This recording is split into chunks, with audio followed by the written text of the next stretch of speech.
Om Swastiastu. Jumpa lagi, kita saat ini ada di sesi yang kelima. Kita akan berbicara penerapan etika Hindu dalam penggunaan teknologi digital. Penerapan ini menjadi satu bagian yang penting untuk kita ketahui adalah untuk menangkal terjadinya hoax di dalam kehidupan saat ini. Karena banyak sekali hoax yang kemudian menebar dalam berbagai situs ataupun media sosial kita yang harus kita waspadai. Jangan sampai terjadinya yang namanya cyberbullying, kemudian adanya penyalahgunaan data, dan juga akses yang kemudian menyebabkan orang lain dirugikan. Untuk itu, bentuk yang sederhana harus kita lakukan dan sering kali terjadi pelanggaran etika di dalam era digital saat ini adalah terjadinya yang namanya cyberbullying, atau dikatakan juga adalah terkait dengan ujaran-ujaran kebencian yang kemudian menjauhkan seseorang dari upaya-upaya untuk hal-hal yang menyebabkan dia minder, tidak percaya diri di dalam menyampaikan pandangan di dalam kehidupan bermasyarakat. Kemudian adanya penyebaran hoax atau dikatakan juga adalah berkaitan dengan berita yang tidak benar. Ini juga merugikan kehidupan dalam konteks berbangsa dan bernegara. Kemudian ada pelanggaran privasi, penggunaan data pribadi yang seringkali ini disalahgunakan secara tidak bijak. Ada lagi adalah kejahatan cyber, termasuk halnya penipuan online yang saat ini marak terjadi. Termasuk halnya adalah pelanggaran hak kekayaan intelektual yang kemudian muncul istilah plagiarisme, yang dalam hal ini adalah konten seseorang diambil tanpa adanya izin kepada pemilik sahnya. Untuk itu, di dalam agama Hindu, penerapan etika yang perlu kita terapkan adalah adanya nilai-nilai dharma atau kewajiban kita untuk selalu memberikan nilai-nilai kebaikan, kebenaran, dan tanggung jawab sosial di dalam kehidupan. Kemudian nilai-nilai susila atau moralitas, ya. Menghormati orang lain, menghormati privasi orang lain.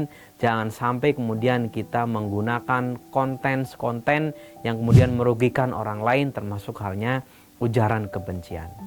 Satya atau kejujuran disampaikan dengan kita tidak memberikan berita bohong dalam segala hal yang kita lakukan. Kemudian di dalam nilai Hindu itu ada nilai karma, yang dalam hal ini kita apapun yang kemudian dilakukan seseorang pasti akan didapatkan di kemudian hari. Untuk itu hukum sebab dan akibat ini menjadi penangkal etika di dalam kehidupan di era digital.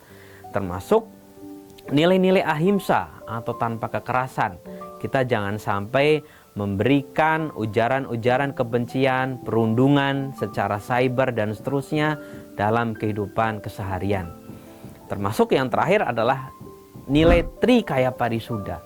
Berpikir, berkata, dan berbuat yang baik harus kita terapkan sebagai upaya untuk menjadikan nilai-nilai digital bukan menjadi penghalang, namun adalah memudahkan kehidupan manusia. Untuk itu, dalam penerapannya, dari skop yang lebih kecil yaitu keluarga adalah kita menggunakan waktu dengan sebaik-baiknya. Adanya literasi digital yang ditanamkan sejak dini.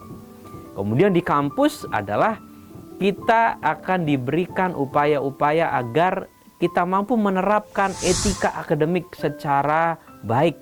Jangan sampai melakukan upaya-upaya plagiarisme atau tindakan-tindakan yang melanggar hak cipta. Dalam kehidupan bermasyarakat kita harus menggunakan aturan-aturan berbangsa, aturan-aturan sosial kita juga harus diterapkan secara kondusif. Termasuk dalam kehidupan berbangsa dan bernegara. Kita harus saling menghormati, menjaga persatuan dan kesatuan, serta menjunjung aturan, terutama ada kepatuhan hukum terhadap undang-undang berkaitan dengan informasi dan transaksi elektronik yang saat ini sudah diberlakukan di dalam kehidupan.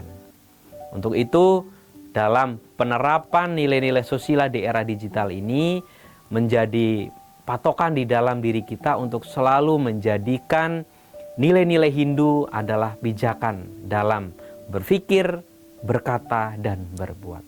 Saya akhiri dengan Paramasanti. Om Santi Santi Santi Om.